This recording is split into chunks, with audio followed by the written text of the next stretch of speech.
Vamos a convocar en este momento a Adrián Bifaretti, jefe del Departamento de Promoción Interna del IPCBA, que nos va a hablar acerca de mercadotecnia de carnes. Nuevas oportunidades para el posicionamiento en el imaginario de los centennials y de los millennials.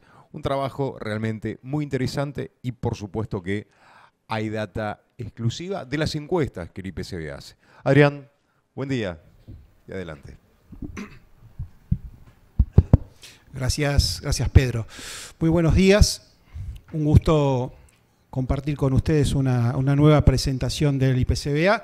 Vamos a hablar de marketing, ¿sí? Los voy a correr un poquito de lo que se estaba hablando acá de qué pasa a tranqueras adentro y los voy a llevar un poco a tranqueras afuera. Tiene algunas lógicas parecidas, porque así acá, como se decía, la importancia de tener bien aceitado lo que es la relación entre un recurso forrajero o el suelo, o entre una genética y el recurso forrajero.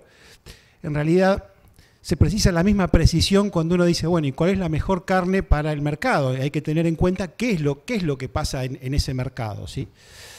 Yo voy a empezar con dos fotos que tomé este mes, una en Rosario, ¿sí? Parrilla Don Vito, en donde obviamente está todo el menú bien carnívoro, y abajo, no sé si lo alcanzan a ver, pero en realidad habla de un menú vegetariano, ¿sí? Parrilla Don Vito, territorio bien carnívoro, instalado el tema del menú vegetariano. La foto de la derecha, tomada en Santiago del Estero, tiene para mí dos fenómenos bien claros. A la izquierda, la competencia entre la mila de pollo y la mila de carne, competencia al fin, y después habla también de esta manifestación del vegetarianismo, ¿sí? También, repito, en este caso en una carnicería, una parrilla y una carnicería. Vamos a empezar a desentrañar si verdaderamente estamos entrando en una era vegetal. Y si es así, ¿cuáles serían los desafíos para la carne vacuna y todas las carnes en general, ¿no? Pero esta es la realidad actual. El instituto hace encuestas, tiene un monitor de consumo. Nosotros en el último relevamiento lo que hicimos fue ver un poco cómo es la Argentina carnívora modelo 2022. Preguntamos a la gente habitualmente qué combinaciones de compra de carne hace en una semana. Fíjense, la mayor combinación, carne y pollo, 38%. La segunda combinación, carne vacuna, pollo y cerdo. El cerdo, que ha venido creciendo, se mete ahí también como una segunda, o dentro de esta segunda combinación de carnes. Gente que come solo pollo, un 14%, y gente que come solo vacuna, un 11%. Si esta encuesta la hubiéramos hecho unos años atrás, la preponderancia de aquellos carnívoros solo vacunos hubiera sido mucho más grande. Pero hoy la conclusión es, la carne no está sola y tenemos una diversificación de la matriz cárnica. Uno siempre encuentra en los diarios y analiza el promedio del consumo de carne vacuna por habitante por año, que hoy estará en 47, 48 kilos. Y en realidad nosotros tenemos la posibilidad de analizar, bueno, y de esos 48, cuando uno segmenta, ¿cuáles son heavies, por ejemplo, que comen más de 60 kilos en promedio? ¿Cuáles son medios? ¿Cuáles son light? ¿Sí? Menos de 30 kilos serían light, y medios entre 30 y 60 kilos por habitante por año. Fíjense, la mitad de población, uno podría decir, es un consumidor light de carne vacuna, ¿sí? Un 43 medio y un 7% verdaderamente consumidores heavy, ¿sí? Que comen más de 60 kilos por habitante por año. Esto es cómo se empieza a desagregar ese promedio.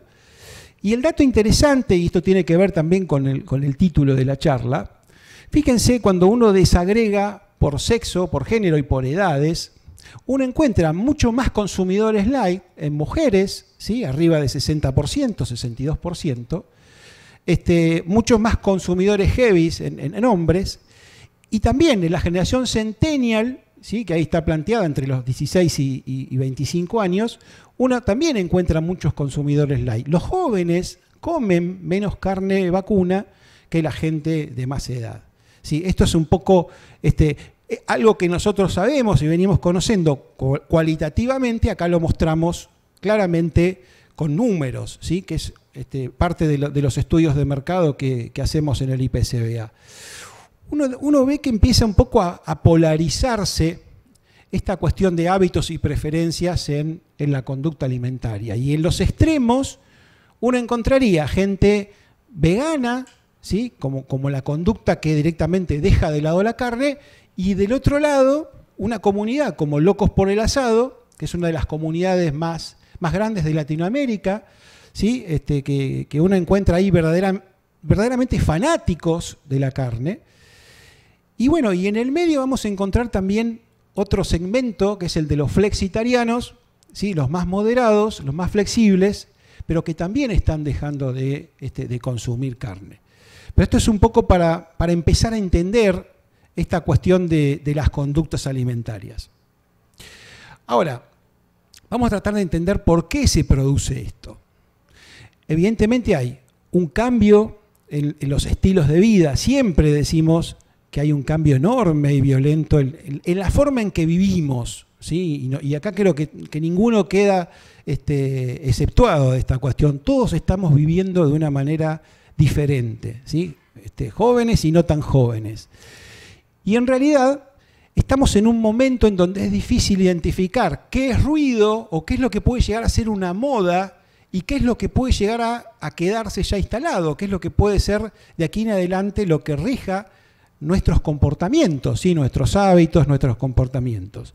Ahí está planteado, medio anecdótico, con algún toque de humor, el tema del lenguaje inclusivo, ¿sí? Que estos días se ha despertado bastante polémica también con ello, ¿no? Pero muchos dicen, bueno, capaz que esto pasa, capaz que esto es una moda, y yo insisto de prestarle mucha atención porque estamos en un mundo muy distinto. Y capaz que algunas de estas cuestiones llegaron para quedarse, y más si van siendo tomadas o consideradas por los más jóvenes. Hay que prestarle atención. Vivimos en un mundo muy acelerado, donde se aceleran los cambios, hay una aceleración casi exponencial de los cambios, se acelera nuestro ritmo de vida, ¿sí? Quien vive en un ámbito más rural por ahí no se percata, pero en las grandes ciudades y los grandes centros de consumo se come muy mal, ¿sí? Hay gente que duerme cada vez menos y hay gente que se comunica cada vez menos hasta con sus propios familiares, ¿sí? La tecnología, esta tecnología que a veces parece conectarnos más, ojo, porque en el ámbito familiar a veces termina desconectando o no comunicando bien a los propios integrantes de esa familia. Vivimos en lo digital, respiramos lo digital, ¿sí? Hay algunos que hablan hasta del oxígeno digital, como que si no tenemos wifi no estamos conectados con el mundo. Y hay algunos datos que son muy, muy marcados en los jóvenes. Fíjense, desbloquean 150 veces por día el celular, ¿sí? Cada vez que aparece una vibración, una notificación, 150 veces por día. Pongámonos a pensar la dependencia que tenemos del bendito aparato del celular. Hay estudios que en función de cuántas horas pasan los millennials en las redes sociales, dicen, los millennials van a terminar invirtiendo 5 años de su vida en las redes sociales. Cuando lleguen al final de su vida van a haber pasado 5 años completos en las redes sociales. O sea, son datos que de alguna manera nos dicen cuánto ha permeado esta cuestión de las redes en nuestras vidas.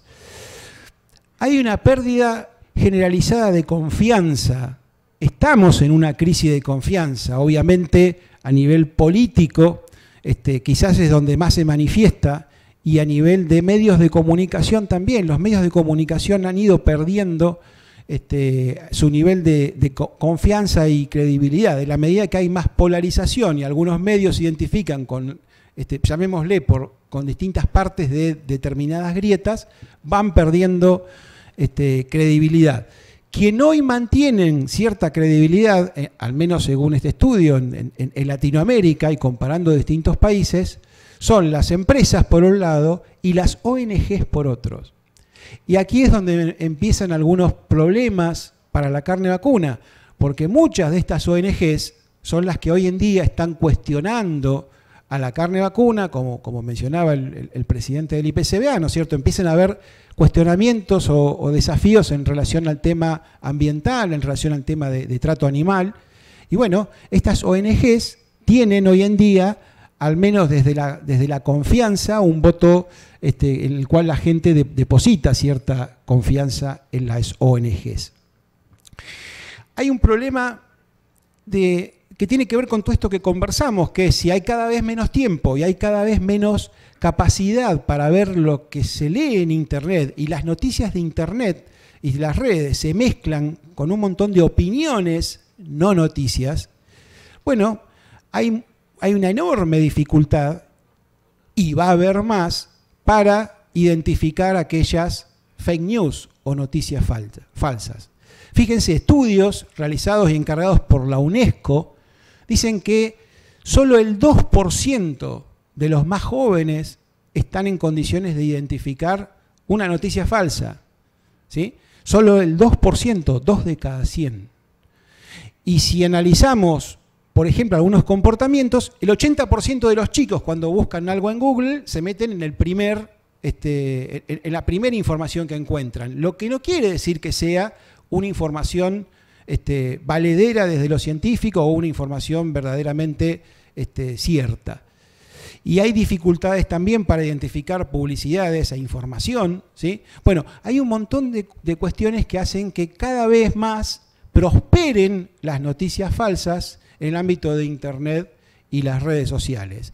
Este escenario es como un caldo de cultivo justamente para aquellas noticias que, digámosle, le patean el contra no solo a la carne vacuna, sino a las otras carnes. Este es un ejemplo sacado de Reddit. No sé si todos conocen Reddit, pero Reddit es una plataforma social que funciona como una especie de foro, donde hay foros de distintos temas, los más jóvenes la deben conocer, y en donde se va votando positivo o negativamente. Y acá hay una maniobra de grupos activistas, ¿sí? En donde lo que están planteando es que se vote a esta información de carne trucha o carne falsa, para que cuando funcionen los algoritmos, la gente que está buscando, en este caso en Estados Unidos, la denominación carne, le aparezca justamente digamos, esta imagen vinculada a esta carne, mal llamada carne, que es uno de los sustitutos de la carne. Pero me refiero, fíjense, es toda una maniobra de casi manipulación de algoritmos que pone en práctica organizaciones o movimientos veganos, ¿sí? Este es para que entendamos cómo funcionan muchas veces el territorio de las redes sociales. Es un territorio propicio para el activismo, hay mucho movimiento activismo, el activismo se ha ido incorporando como una actividad cada vez más común en los jóvenes y que los ayuda a definir su identidad. Y si hay algo que tienen los activistas en las redes es que pueden amplificar mucho su voz con pocos recursos, ¿sí? Y esto está pasando de la misma manera que están creciendo como hongos, les diría, todos aquellos documentales que con información sesgada o sensacionalista también cuestionan a la carne vacuna. Hay actividad también de muchos movimientos u organizaciones activistas, no solo en las redes, sino en el mundo, digamos, en nuestra cotidianidad. Acá yo les pongo solo dos ejemplos, uno en Córdoba, ¿sí? Mostrando un poco cómo es el manejo de empresas frigoríficas a transeúntes en una de las principales calles de Córdoba, o otra organización que promueve el dejar de comer carne durante el mes de enero, ¿sí? Esto es una organización internacional que ha hecho acá una acción en los subtes de Buenos Aires con publicidades haciendo referencia al impacto digamos, o a lo que significa la producción de carne para la cuestión climática, ¿no? Reitero, siempre mostrando desde su punto de vista y con fines y intereses específicos. Este activismo muchas veces se empieza a ver cada vez más directamente en puntos de venta, ¿sí? En supermercados, en carnicerías. Acá hay muy cerquita un caso reciente en La Plata, en una de las cadenas de supermercados en La Plata.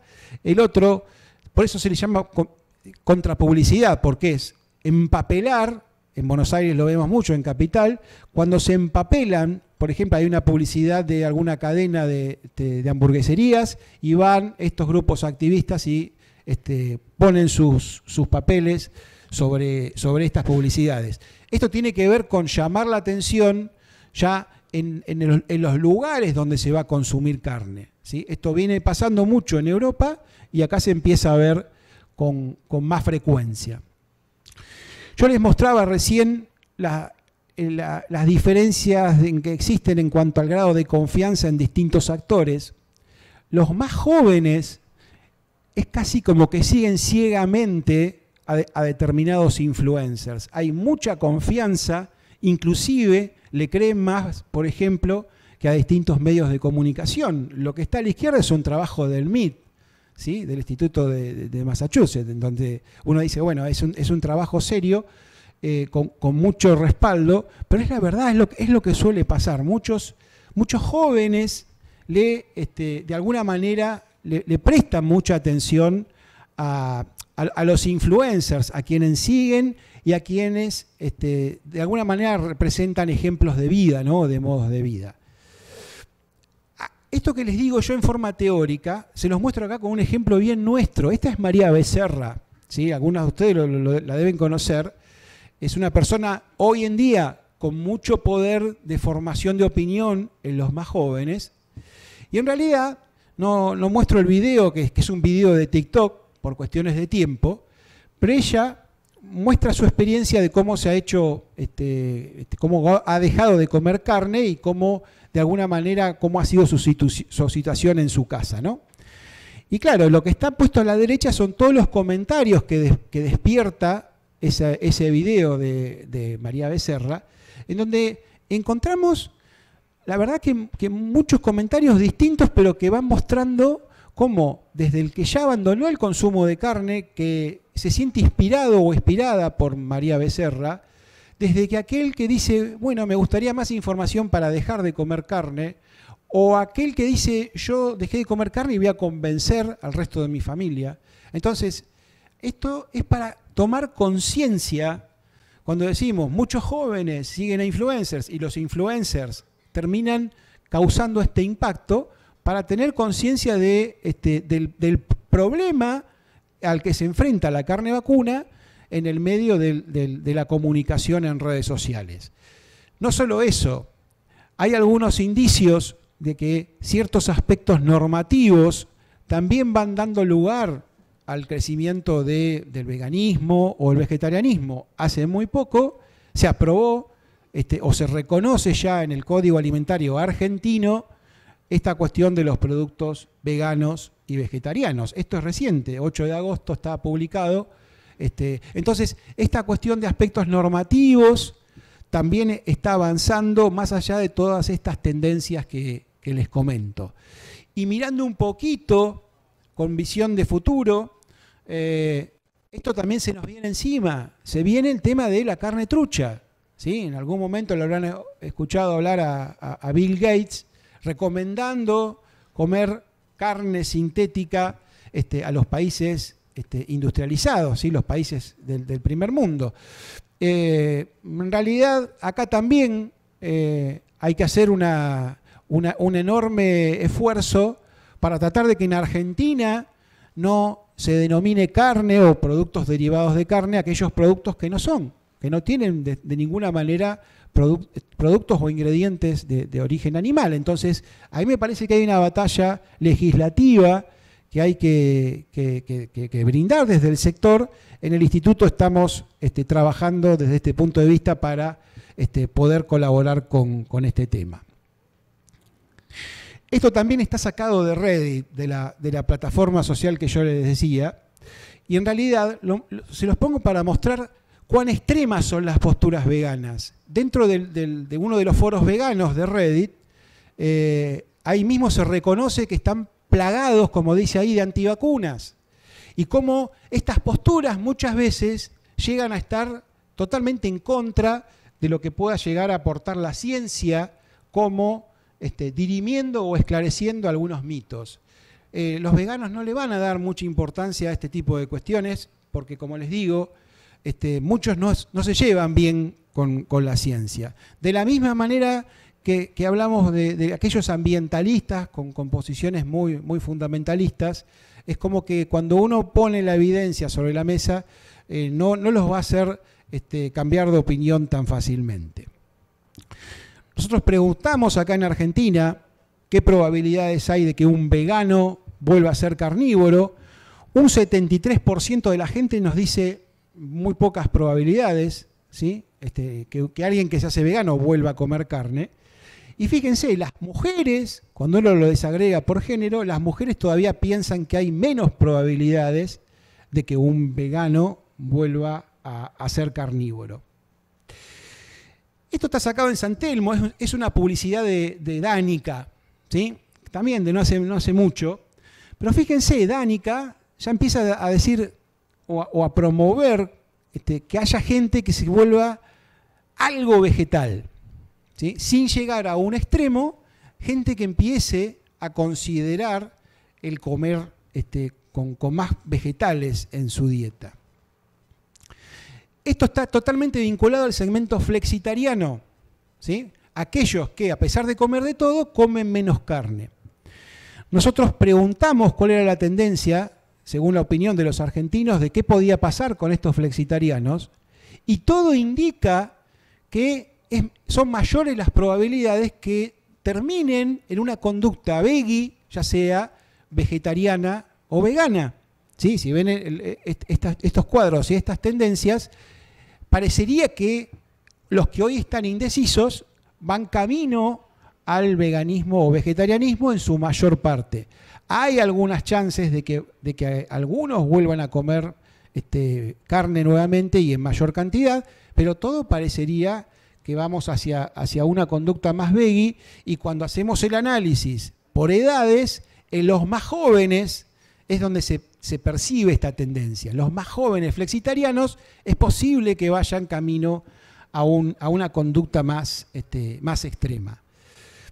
En los más chicos todavía, en los chicos, ¿sí? Ni siquiera estoy hablando de adolescentes, en los más chicos también hemos detectado esta tendencia, y el problema es que muchas veces terminan convenciendo a las madres, ¿sí? Esto es una nota salida sobre infancias veganas, cuando el veganismo se instala a muy corta edad, ¿sí? Cuando los chicos, los pibes empiezan a decir, mamá, papá, no quiero saber más nada con la carne, la historia se complica desde chicos, y entonces es ahí donde hay que actuar. El instituto está trabajando en estos momentos con el desarrollo de contenidos educativos, y estamos próximos a lanzar un concurso para trabajar con los más chicos. Eso se los pongo a manera de adelanto. Planteado todo este escenario, que como verán no es nada fácil, es bastante complejo, bueno, ¿por dónde van las oportunidades y los retos del marketing? ¿Sí? ¿Por dónde va? Es evidente que hay que trabajar sobre la reputación del sector, ¿sí? De cómo se produce la gente. Hoy hablaban de calidad hace un ratito en la presentación, y hablaban mucho de la calidad organoléptica, y sin embargo hoy en día también importa cómo se produce la carne, ¿sí? Si está producido de manera sostenible, si no tiene antibióticos, si no tiene hormonas. Bueno, todo esto importa. Los clientes o los potenciales consumidores le creen más a aquellos que tienen un plan.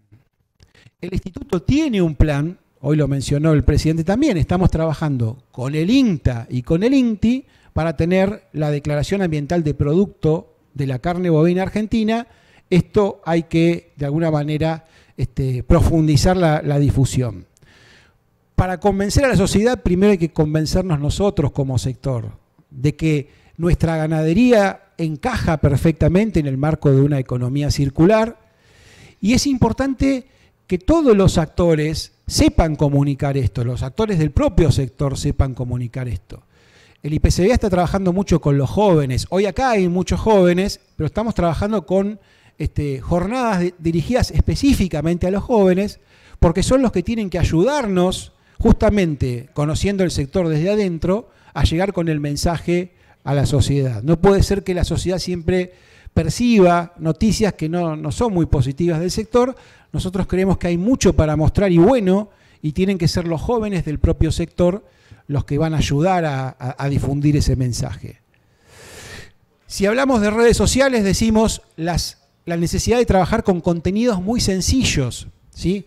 Las infografías, un material fácilmente entendible, es un ejemplo de lo que hay que trabajar o utilizar como herramienta de marketing.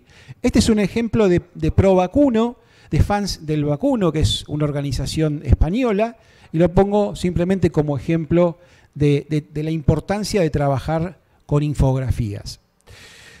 Para estar en las conversaciones de las redes sociales hay que estar todo el día, no podemos estar en un momento y desaparecer, con lo cual hay que estar siempre pensando en un contenido editorial. Bueno, ¿hoy es qué es? Hoy es el día de la hamburguesa, hoy que es el día del emoji. Bueno, la competencia, entre comillas, lo usa. Yo acá le pongo un ejemplo de aquellos que promocionan el lunes sin carne. A la derecha hay un ejemplo del IPCBA en sus redes sociales, hablando el día de los ñoquis, el 29, y haciendo alusión a, bueno, cómo armar una buena boloñesa para acompañar esos ñoquis. Pero digo, hay que estar en el día a día, en todos los días, en las redes sociales. Tema carne, tema recetas, hay algo que nosotros hemos detectado, y es que muchos flexitarianos a veces se cansan de la carne, pero en líneas generales nosotros estamos convencidos de que podemos trabajar con recetas que no cansen, que no aburran, que sean verdaderamente innovadoras. Dos ejemplos. A la izquierda traje un ejemplo de cerdo del Pork Checkoff de Estados Unidos, en donde ellos garantizan que no van a aburrir a la gente, y a la derecha es el stand del instituto en Palermo, mostrando esta cuestión de cortes nuevos, ¿sí? Cortes innovadores como el tomahawk, el tibón. La idea es salirnos de la rutina, ir por caminos que no aburran a la gente o no cansen a la gente. No podemos permitir como sector que la carne se asocie a un producto del pasado, porque los jóvenes quieren innovaciones, quieren cosas nuevas. El boom de las hamburgueserías está muy fuerte, los grandes centros de consumo, simplemente lo pongo como ejemplo, pero a alguien se le ocurrió hamburguesas con medias lunas, ¿sí? Simplemente es hacer una combinación que no se le había ocurrido o pensado a nadie. Esto también es innovación, ¿sí? Yo les decía, la sociedad vive con poco tiempo para planificar comidas, poco tiempo para hacer la comida. Hay que ir por el camino de recetas que sirvan para improvisar, ¿sí? Esta cuestión de la conveniencia también lo tenemos en cuenta en el instituto como para promover recetas de conveniencia. Así como hay muchos influencers y muchos que hablan en contra de la carne, ¿sí? Necesitamos consumidores entusiastas y que hablen bien de la carne, ¿sí? Un ejemplo, acá en su momento uno de los participantes de MasterChef que le dio en el clavo con la promoción de bola de lomo en el marco de una comida bastante informal. Bueno, en esta línea es donde hay que ir, gente que nos sirva para energizar la demanda de carnes. Nosotros necesitamos vender experiencias, ¿sí? Porque los jóvenes quieren experiencias. Acá hay un ejemplo también en redes sociales de la Federación de Exportadores de Carne de Estados Unidos y el Beef Checkoff, en donde están haciendo alusión al maridaje ideal para cortes magros, ¿sí? Bueno, esto es un ejemplo de vender experiencias. Vender emociones, ¿sí? Fíjense, acá le están hablando a la barbacoa, ¿sí? Otro ejemplo de Estados Unidos, pero dice, pienso en ti día y noche y no sé cómo olvidarte. Hay un componente emocional, ¿sí? Que están usando acá los yanquis en la promoción de su carne a través de redes sociales. Un ejemplo de un pariente cercano, ¿sí? Esta es una empresa española que en algún momento reclama que no hay un emoji del jamón, ¿sí? Cuando ustedes se meten y se ponen a ver si hay un emoji, resulta que no hay un emoji del jamón, y hoy los emojis sirven en la comunicación de los jóvenes con, digamos, como aquello que permite profundizar la conexión emocional, la conexión afectiva. Acá lo está planteando esta empresa y lo pongo como ejemplo. Pensar en las audiencias, ya para ir terminando un poco la presentación, pero fíjense, yo les decía la importancia de trabajar con los más chicos. Acá les traigo otro ejemplo de otro pariente, ¿no? Pero el Cordero de Extremadura está pensando en los más chicos porque sabe que ahí está la semilla. Si alguien no come carne de chico, después va a ser cada vez más difícil que empiece a comer carne. En este caso, insisto, el Cordero de Extremadura pensando mucho en el segmento de los chicos. Pensar en aquellas etiquetas que definen la identidad de los jóvenes, que son totalmente distintas a las etiquetas que se usaban hace años, ¿no es cierto? La vieja ama de casa hoy no nos sirve como un estereotipo o como un segmento pensándolo en términos de marketing. Acá hay otro ejemplo de España, hay una campaña que se llama Hazte Vaquero, y cuando le digo, bueno, pensemos las nuevas etiquetas. Primero, que ya hay un hombre destinado como destinatario de las imágenes de esta campaña, ¿sí? Como destinatario de la acción de marketing.